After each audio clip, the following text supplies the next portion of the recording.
right, we are going to be working on a value lesson. So I was out practicing some different trees to get ready for this lesson. We're gonna be talking about value, which is light to dark. So trees are, first of all, a fun thing to paint and very doable once you break down the steps. And then learning how to use watercolor to make things go from light to dark is super important and valuable so that you can use the value in all of your art. So we're gonna do that together. I'm gonna go ahead and start a new page and I'll do a little bit of a bigger painting so you can see better.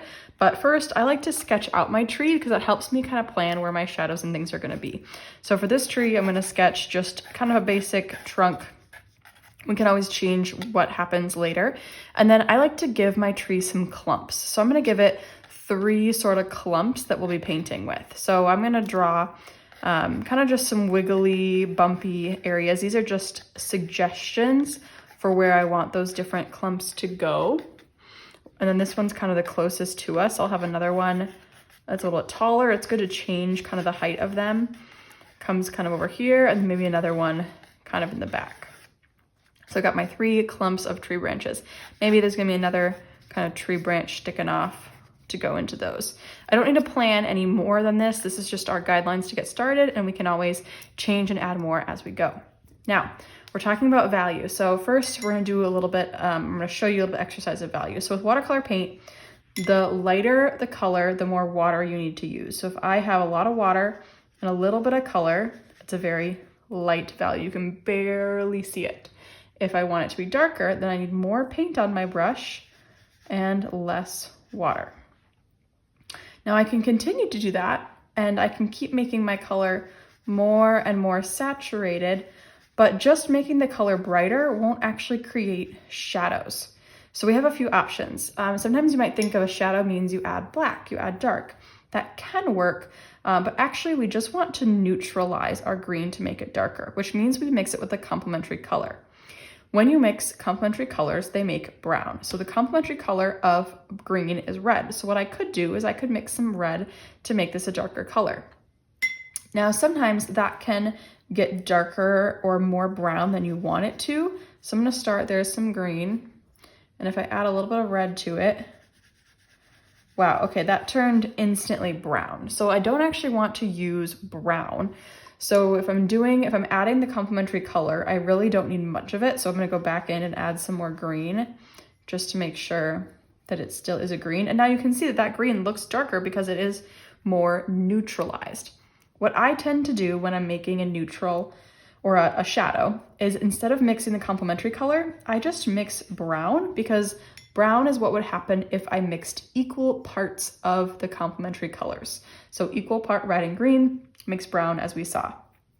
If I mix brown with my green, well, then it's not actually going to turn brown because I'm mixing brown and it's mostly green. So what it's doing is it's just getting closer to that middle, that neutral, without actually going all the way to red. So that kind of is an easier trick because you can mix brown with any color and it will neutralize it or make it look darker. So there's my shadow kind of color. I could also choose a different green. So I happen to have a more blue green available as well. So I could use that blue green as a shadow. It's still fairly bright compared to my other greens. So I'd probably mix in some of my more yellow green that I was using and still a little bit of brown. I really like to mix my colors when I'm painting. That's a nice dark shadow because it looks more realistic if I have not colors straight out of the paint tube. Okay, so there's kind of an idea of what we're going for in our painting. So I want to start with my lightest because we can't make things lighter, we can only make them darker. So I'm using a lot of water on my brush, a little bit of paint, and I'm going to kind of swirl my brush in each of these round areas, going right up to the edge of my pencil lines, except for where I'm about to run into a in front of area. So as I get closer to this first circle, I'm gonna stop my green, my lightest green, kind of right before it, because I want to leave some white gaps for my most brightest highlights. So I'm actually leaving some white between these clumps, and that will help keep these clumps separate. If I were to cover my whole tree in this light green, it would make it all feel like it's the same thing and there's different areas in this tree. So Again, this furthest away bunch of leaves, I wanna make sure I don't connect with the closer bunches. And so I'm gonna leave a little bit of a white gap between them, but still using a lot of water and not a lot of paint. Now I say a lot of water, but you don't want puddles either. So make sure you're spreading that water around to make sure they don't overlap. So this is kind of what I'm going for. I've got these kind of trails of white in between the different bushels of leaves. Now, while it's still wet, I'm gonna try to get a little bit of a darker color. So I'm trying to do more paint, not as much water. And I'm gonna start at the bottom. So I have to figure out a light source. I'm gonna decide the light is coming from up over here.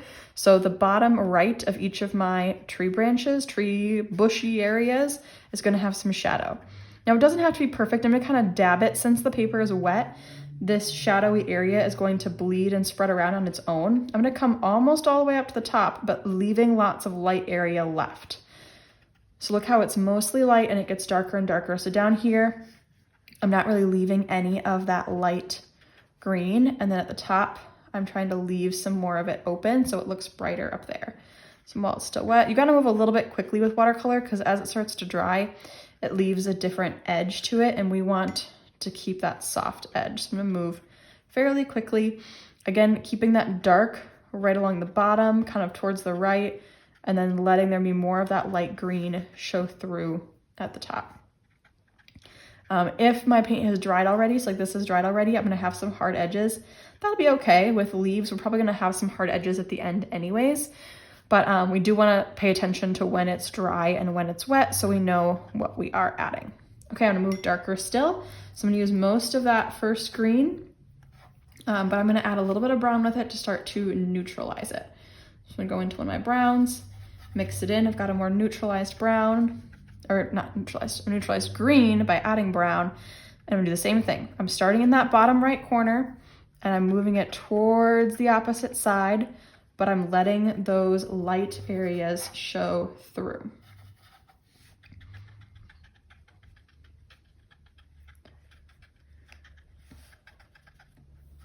Now we still have those kind of white areas in between the bushes of leaves. I don't need to leave those the whole time. I can paint over them at some point. They were kind of just there to make sure we have the lightest values visible. So I will eventually go and kind of cover those up. I think I'll just do that now. So I got a mostly clean brush, a tiny bit of green on it, and I'm just gonna go on top of some of those open areas to kind of make them blend in a little bit to what we've got going on. There you can see them less. Then they act more like a highlight and less like a line in between the different spaces. Now I want to add some more shadows, but I'm gonna let this part dry so that I can really layer it without it moving around. So while that's drying, I'm gonna go ahead and do the trunk of the tree. Because part of the fun thing with watercolor is to actually let the trunk of the tree kind of bleed into the leaves a little bit. So I'm grabbing some brown. I'm gonna make sure it's kind of light. I mean, light in relative to the tree bark. So not super light, but making sure it's not as dark as possible because I do wanna add shadows. So I'm gonna bring that up towards the leaves and let it touch, and it might bleed together a little bit. So that can be a fun effect. All right, I'm gonna dry off my brush, get a little bit more brown that's maybe darker, and drop it in. I'm again thinking about where my light source is coming from. The light is coming from over here, so I'm gonna drip in my shadows on the right, and since the brown paint is still wet, that shadow will blend and move nicely without creating any hard edges. So there I've got a shadow kind of on the right. I'm gonna let that all dry for a second.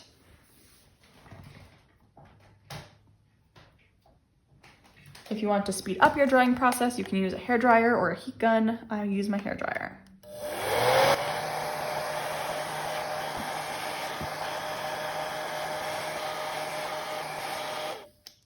Okay, this is kind of the ugly phase because we have value, we have light and we have dark, but we don't have the range of value that we really want. We really want it to go from bright light to dark, dark. So we need to keep adding those layers. So don't give up if you get to this point. You're like, but I've done everything, it doesn't look good. Just keep going. What I am noticing is I have a nice bit of texture up here in the light in these two circles, but not really up here. So I am gonna get a little bit of that medium sort of green. So more water, less paint, and just kind of dab it around so I get that same texture at the edge of that tree as I do over here. Okay, I'm still moving into my darker green. So I'm gonna use as much paint as I can get on my paintbrush. Lots of pigment, so it's nice and saturated. I've heard this described as creamy versus coffee. So it should be a little bit thicker than coffee. Coffee with cream. That's how you know it's more saturated or there's more pigment on your brush. Then I'm gonna get some more of my brown because again, I'm wanting it fairly dark.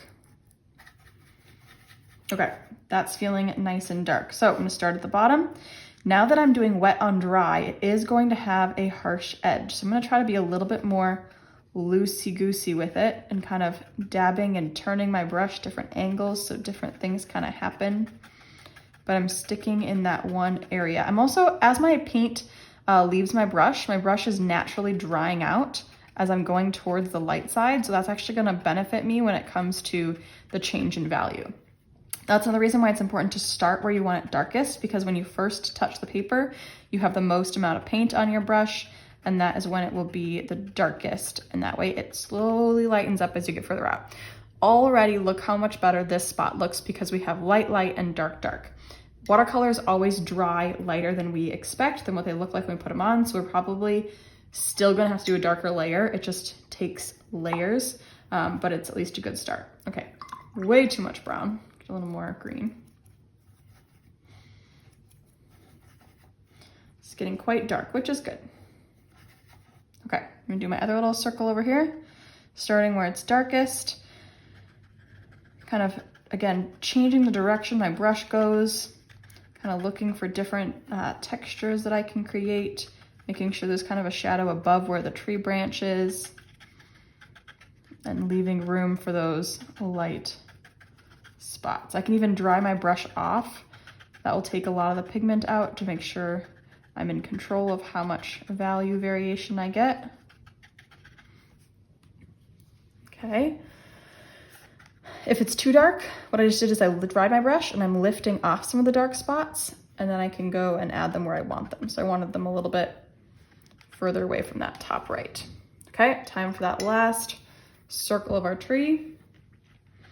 Starting low. That bottom right is my shadow corner and working out of it.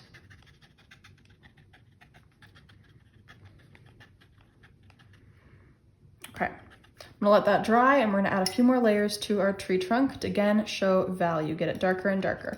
I'm gonna move to a smaller brush at this point because I wanna be in more control over where I'm putting the paint. So I'm gonna get some brown, more paint in my brush, less water. I'm gonna make that right side of my tree nice and dark. I'm gonna even do some other kind of dry brush. So as my brush dries out, doing a few kind of up and down lines to show that bark. Since the top of that tree trunk is under the branches, I want it to have a nice dark shadow too. So right at the top of those branches should be a nice shadow. So you can use your darkest paint there. Maybe some more little lines. Maybe I'm gonna actually clean my brush and lift off some of the paint. So with a dry brush, I can actually kind of brush some highlights into my tree trunk by cleaning it off. It can't be perfectly dry, just a tiny bit wet. And you can pull, maybe I'll even do some kind of squiggly, wiggly deals just to add some highlight texture. Maybe I can kind of fade away that shadow I added. Okay, that's feeling nice and darker down there. If I had left some open spots, I could also put in some tree branches kind of in between these bushels of leaves, which I do like to do. Once this dries, I think I'll add a few hints of some tree branches. It's dry over here, so maybe I'll do it there. Just adding kind of some little hints. Oops, that was total accident. Above it was where I was trying to add tree branch. Okay. Just adding some little kind of lines, look like for spots that might have holes. Those little holes could have where little twigs are sticking out. If it's wet though, don't do that yet because your brown will just mix with all the green. So I'm gonna go ahead and dry all of this again.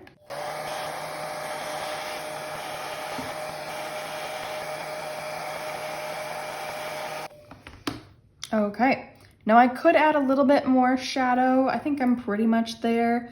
I'll just show you what it would look like with a little bit more shadow in case that's something it's not quite dark enough for you. With my littler brush, I'm gonna get some really dark, almost brown, and just kind of drop in some really dark spots, especially in those corners where it becomes kind of one shape, and this just makes sure we really have that interesting texture everywhere. So up here, we've got a lot of different lines and edges, and I wanna kind of make sure that happens near the bottom as well. So that's why it might be helpful to do one last layer of dark, and using a smaller brush, really figure out how you can make that same texture, but in a shadow. That way you still have interesting things happening all over your tree. Also, my brown happened to be a fairly cool brown, and so I think I'm gonna use a little bit of a redder brown and just add a little bit of a wash of a warmer brown to my tree trunk. It just felt too cold for my liking, so that just tiniest bit. I think this is like a burnt sienna or something. I'm really not good with my paint names, but it's a warmer brown. So as you learn color wheel, you'll start hearing that each color is warm or cool. We'll talk about that in a later video. But also, even like blue is a cool color, right? Because it's blue, it's cold. Well, yes, but there are warm and cool versions of every color. There are warmer blues and there are cooler blues. So not to scare you, but there are lots of different things to learn about in color theory. And it can be a little bit odd sometimes when you think, wait a second, that color is just always warm. Well, sorry to burst your bubble. It's not always warm or cool. What I'm doing right now is just adding a few little more tree branches sticking out just to add some more interest to it. And then if you have seen my other videos or you know me from somewhere else, I like to pair pen with my watercolor. So I'm gonna dry it and then I'm gonna show you how I would go on top and add some pen illustration to finish off this illustration.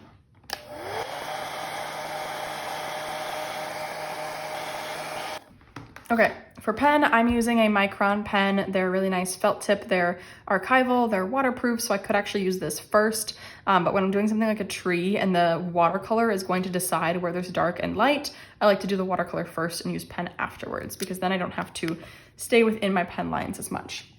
What I tend to do is mainly just kind of outline, but I outline loosely. I don't try to get every single little edge perfectly. There might be some paper showing. I might go on top of the watercolor a little bit. Here I'm kind of deciding which tree branch goes in front of which. I might add some more texture to the bark of my tree with some kind of quick lines and some little ovals for when those tree branches might have broken off. For the big groups, I like to first kind of, again, like I did with the pencil, kind of do a wiggly, loose kind of outline of where these tree branches are, and then I'll go in and I'll kind of add some wiggly lines kind of around some of the groups of colors. So I've kind of got an area of shadow down here, a few little wiggly lines. If there's a branch, I like to kind of go against the edge of that branch to show where some lines are in front, some are behind. So I'm gonna do that to each of my kind of bushes, I keep calling them, even though I'm on a tree. They're like bushels, maybe is a better word for it, of leaves. So kind of keeping my pen loose, just doing lots of little wiggly lines, but kind of trying to be intentional about what direction they're facing. So since we're standing over here, a lot of the lines are going to kind of go this arc upward a little bit. Even if they go a little bit more to the right or a little bit more to the left, they'll kind of keep it how it would be if we were looking at it. All the clumps kind of go up as the tree grows. So a lot of our wiggly lines are going to go up as well. I could put a little bit of grass at the bottom of the tree, and then as I was drying it, I realized I didn't really add any sort of shadow, so I'm assuming this grass is on a green grassy ground. So I'll just kind of use a little bit of green paint to do the grassy ground, and then maybe I'll do a little bit of my brownish dark paint right underneath the tree for a shadow. And there we have it. I hope you enjoyed thinking about value. So again, value is light to dark. Tints are the lightest, shades are the darkest, and then tones are anything in the middle. You want to use all of those to make your art the most 3D and engaging, because it makes us look around and see how some things are closer to us, some things are further away. It's amazing what you can do with watercolor by just adding more water, taking water away, and then don't forget about adding brown to your colors to make your shadows instead of adding black. That keeps it from changing color and just feels a little more natural in our naturally toned down, more muted world. I hope this was helpful. If you enjoyed this, check out my YouTube channel for other tutorials and subscribe so you get notified. Check out my stuff on Instagram. I'm often sharing different little quick tips and things. And of course, you can see all of that on my website. So all of that is linked in the description below. Thank you for watching. I hope you go give this a try, paint, have fun, and I'll see you next time.